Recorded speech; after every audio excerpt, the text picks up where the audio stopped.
प्रिय विद्यार्थियों, मैं डॉक्टर शीला श्रीवास्तव आपके लिए दीनदयाल उपाध्याय के व्यक्तित्व, कृतित्व और उनके सामाजिक विचारधारा पर एक वीडियो लेकर के आई हूँ, जो CBCS प्रणाली के नए पाठ्यक्रम BA पार्ट 1 में के नए प्रथम सेमेस्टर में अनिवार्य प्रश्न पत्र के रूप में लागू किया गया है। ये कुछ लघु प्रश्नों के उत्तर हैं और यदि आपको अति लघु प्रश्नों के उत्तर की आवश्यकता होगी तो आप कमेंट बॉक्स में लिखिएगा। मैं अति लघु प्रश्नों पर भी वीडियो बना दूंगी।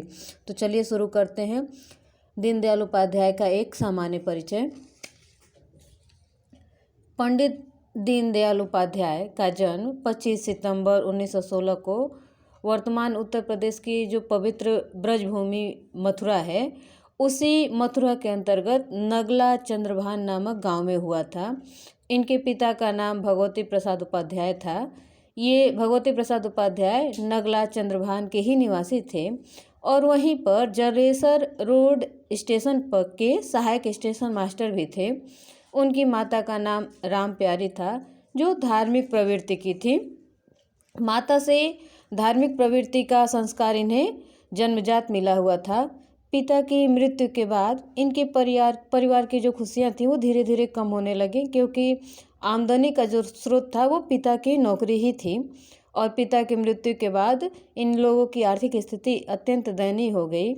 तो दीनदयाल अपने भाई और माँ के साथ मामा के वहाँ जाकर के रहने लगे और इस 2.5 वर्ष की अवस्था में ही इन्हें अपने ननिहाल का शरण लेना पड़ा।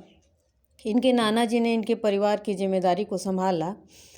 वहाँ दोनों बच्चों का भरण पोषण होने लगा, किंतु इसी बीच इनकी माता भी अक्सर बीमार रहने लगी और कुछ समय उपरांत उनकी भी मृत्यु हो गई, जिससे दीनदयाल खुद को अनाथ महसूस करने लगे।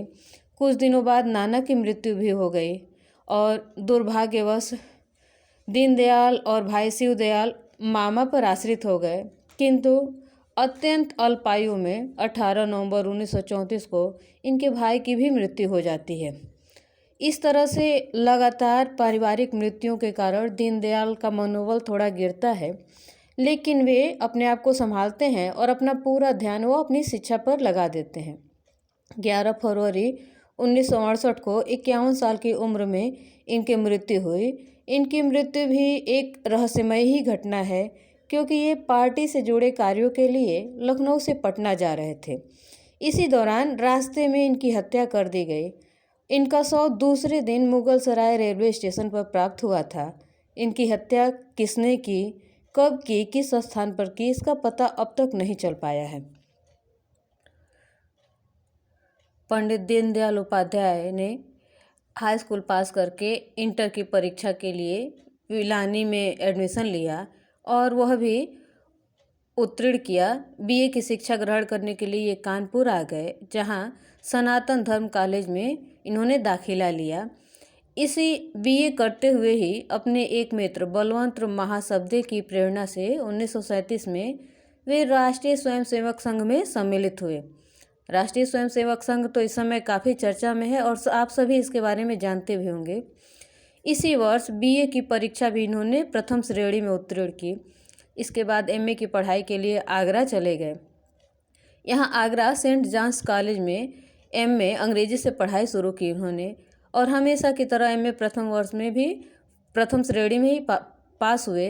किंतु ममेरी बहन की तबीयत खराब होने के कारण उन्हें पढ़ाई अधूरी छोड़ करके वापस घर आना पड़ा। फिर कुछ समय पश्चात LT की पढ़ाई प्रारंभ की और यह पढ़ाई उन्होंने इलाहाबाद से प्रारंभ की, जो वर्तमान में प्रयागराज के नाम से जाना जाता है। 1942 में LT की पढ़ाई पूरी कर उन्होंने अपना पूरा जीवन विद्यार्थियों को सौंप दिया। पंडित जी स्वाध्याय पर बहुत जोर देते थे। इनका मानना था कि पठन पाठन और चिंतन मनन से मनुष्य ज्ञान प्राप्त कर सकता है। पंडित दीनदयाल उपाध्याय एक अच्छे साहित्यकार, लेखक और पत्रकार थे। उनके बहुत सारे लेख इधर उधर अनेक पत्रिकाओं में बिखरे पड़े हैं और अपनी विचारधारा को युवाओं तक पहुंचाने के लिए वे अत्यंत अग्रसित रहते थे। 1946 में उन्होंने सिर्फ एक रात में सम्राट चंद्रगुप्त नामक एक उपन्यास की रचना की थी और यह रचना युवाओं को प्रोत्साहित करने के लिए थी और उसकी इतनी तारीफ हुई कि उससे प्रभावित होकर उन्होंने गुरु शंकराचार्य नामक एक दूसरा उपन्यास भी लिखा, किंतु उपन्यास के क्षेत्र में यही दोनों रचनाएं रह गईं। उनकी अन्य रचनाएं जो हैं उसमें जो प्रमुख हैं वो हैं 2 योजनाएं, राजनीतिक डायरी, भारतीय अर्थनीति का अवमूल्यन, एकात्म मानववाद, राष्ट्र जीवन की दिशा, एक प्रेम कथा और राष्ट्र चिंतन नामक उनके भाषणों का एक संग्रह भी प्रकाशित हुआ है। भारतीय जनसंघ की स्थापना डॉक्टर श्यामा प्रसाद मुखर्जी ने वर्ष 1951 में की थी। दीनदयाल उपाध्याय को जनसंघ का प्रथम महासचिव नियुक्त किया गया था। वे लगातार 1967 तक जनसंघ के महासचिव बने रहे थे। उनकी कार्यक्षमता, खुफिया गतिविधियों और परिपूर्णता के गुणों से प्रभावित होकर श्यामा प्रसाद मुखर्जी अक्सर कहा करते थे कि यदि मेरे पास 2 दीनदयाल हों तो मैं भारत का राजनीतिक चेहरा बदल सकता हूं। अब आप समझ सकते हैं कि दीनदयाल में कितनी काबिलियत थी कि मुखर्जी जी ने ये कहा कि यदि 2 दीनदयाल पूरे भारत में हो जाएं तो भारत का राजनीतिक चेहरा ही बदल सकता है। भारतीय जनसंघ के 14वें वार्षिक अधिवेशन में दीनदयाल उपाध्याय को जनसंघ का अध्यक्ष निर्वाचित कर दिया गया।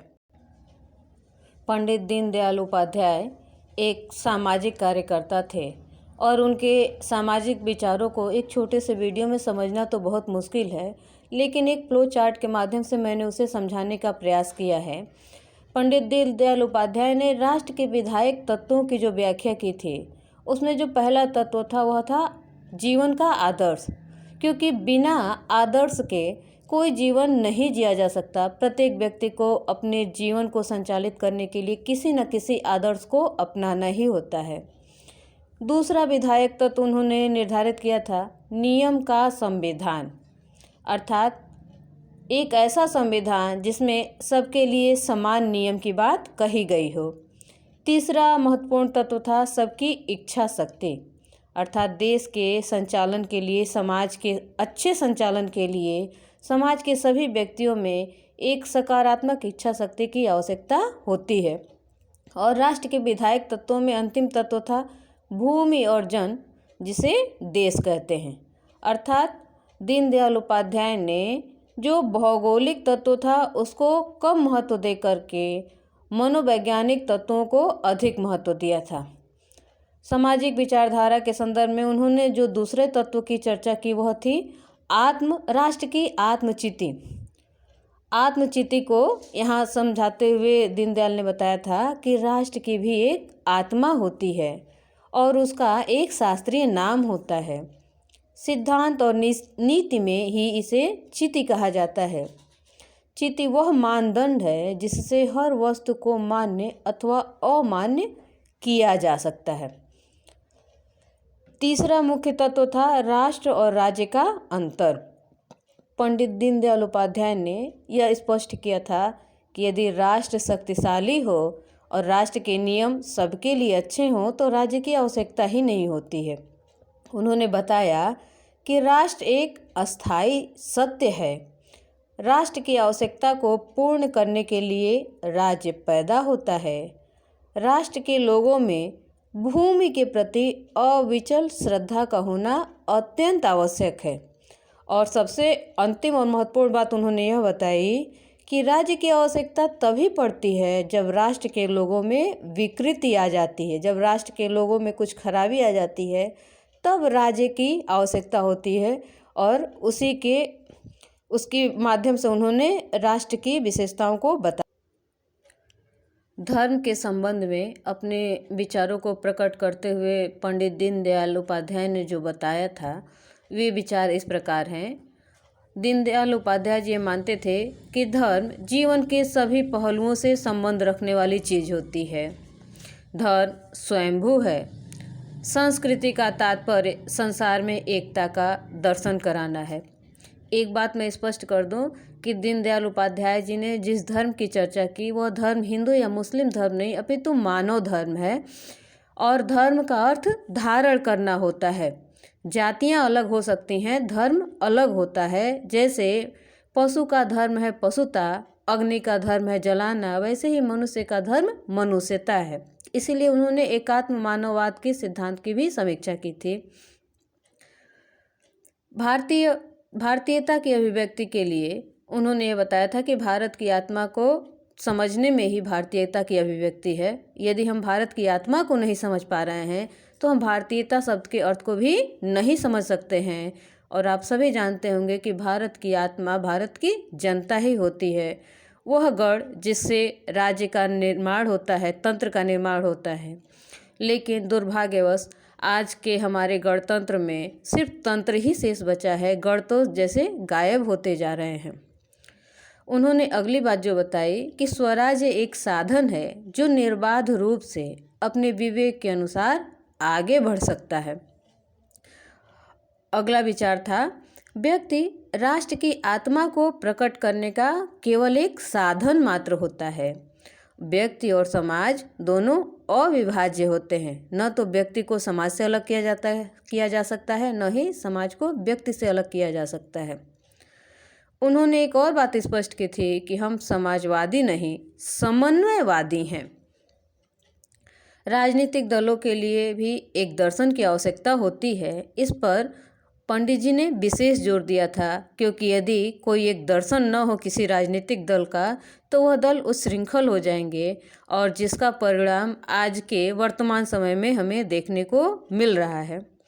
भारतीय राजनीति पर विचार भारत की संस्कृति और जीवन दर्शन से अलग हटकर नहीं किया जा सकता है। ये धर्म के संबंध में पंडित जी के सबसे महत्वपूर्ण विचार थे। उन्होंने स्पष्ट किया था कि यदि हम भारत की संस्कृति को भूल जाएं, भारत के जीवन दर्शन को भूल जाएं, तो फिर भारत की राजनीति में शेष बचेगा ही क्या। अर्थात भारत की जो राजनीति है वो भारत के दर्शन और भारत की संस्कृति से जुड़ी हुई है, और ये दर्शन और संस्कृति भारत की सामान्य जनता से जुड़ी हुई है। तो जो राजनीतिक दल वास्तव में शासन करना चाहते हैं उन्हें भारत के लोगों से, भारत के वास्तविक जनता से जुड़ना होगा, तभी वो राजनीतिक विचारों को व्यक्त कर सकते हैं। वीडियो के अंत में हम चर्चा करेंगे पंडित दीनदयाल उपाध्याय द्वारा दिए गए एकात्म मानववाद के सिद्धांत से। वास्तव में उन्होंने मानववाद शब्द का खंडन तो किया है, किंतु यह एक विशेषण के रूप में प्रयुक्त होता है तो सिद्धांत अच्छा लगता है, इसीलिए वह मानववाद शब्द का प्रयोग करते हैं। एकात्म मानववाद मानव जीवन का संपूर्ण सृष्टि के एकमात्र संबंध का दर्शन है। इसका पूर्ण वैज्ञानिक विवेचन पंडित दीनदयाल उपाध्याय ने किया। एकात्म मानववाद राष्ट्रीय स्वयंसेवक संघ का मार्गदर्शक दर्शन भी है। यह दर्शन पंडित दीनदयाल उपाध्याय द्वारा 22 से 25 अप्रैल 1965 को मुंबई में दिए गए 4 व्याख्यानों के रूप में प्रस्तुत किया गया था। भारतीय जनसंघ के इतिहास में यह एक ऐतिहासिक घटना थी। 1965 के विजयवाड़ा अधिवेशन में ये घटना घटित हुई। अर्थात पंडित जी के जो विचार थे, जो उनके व्याख्यान थे, जिसके माध्यम से एकात्म मानववाद का सिद्धांत सामने आया था, इस अधिवेशन में उपस्थित सभी प्रतिनिधियों ने इस एकात्म दर्शन को आत्मसात किया था, इसकी सराहना की थी। इसकी तुलना साम्यवाद, पूंजीवाद या समाजवाद से नहीं की जा सकती है। पंडित जी स्वयं इस बात को कहते थे कि भारत में रहने वाला और इसके प्रति ममत्व की भावना रखने वाला मानव समूह एक जन है। उसकी जीवन प्रणाली, कला, साहित्य, दर्शन भारतीय संस्कृति है। इस संस्कृति में निष्ठा रहे तभी भारत एकात्म रहेगा। और आप सभी को मालूम है कि भारत में वसुधैव कुटुंबकम की संकल्पना सदियों से चली आ रही है। यह हमारी भारतीय संस्कृति की एक बहुत बड़ी विशेषता है, और इस वसुधैव कुटुंबकम में भारत में सभी धर्मों को समान अधिकार प्राप्त है। और वास्तव में यह वसुधैव कुटुंबकम की जो भावना है वही भावना एकात्म मानववाद की भी भावना है। अर्थात भारत के जन में जन जन के बीच कहीं कोई भेद न हो, यही एकात्म मानववाद है। यदि आपको यह वीडियो पसंद आए तो चैनल को सब्सक्राइब करिएगा। धन्यवाद।